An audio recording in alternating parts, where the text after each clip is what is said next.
everyone. My name is Nivriti and you're watching my channel Nivriti's Classes.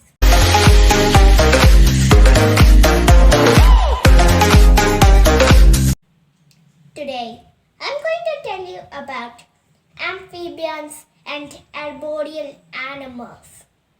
And please do not forget to like, share and subscribe my videos and channels and watch it till the end. Amphibians.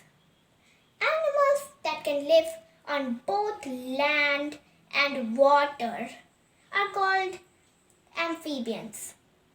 Toads, salamanders and frogs are amphibians. On land, amphibians breathe with their lungs. In water, they breathe with their skin. These animals have folds of skin between the fingers of their feet. These folds are called webs. Their feet help them to swim in water. Now, amphibians is complete. Time to tell you about arboreal animals. Animals that spend most of their time on trees are called arboreal animals.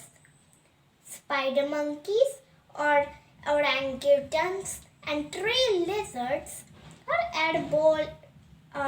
arboreal animals. They have strong claws and muscular limbs to climb trees. They use their strong claws to hold on to the branches of trees.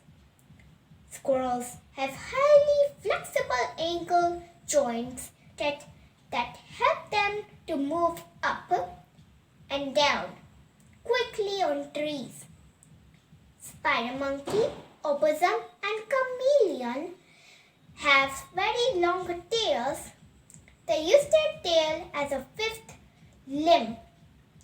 Most arboreal animals crouch before they jump from one branch to another. This helps them to retain their balance. That was the fact. Now let me tell you more about arboreal animals. To hold on to branches while swinging from tree to tree, such a tail is called a prehensile tail. Thank you.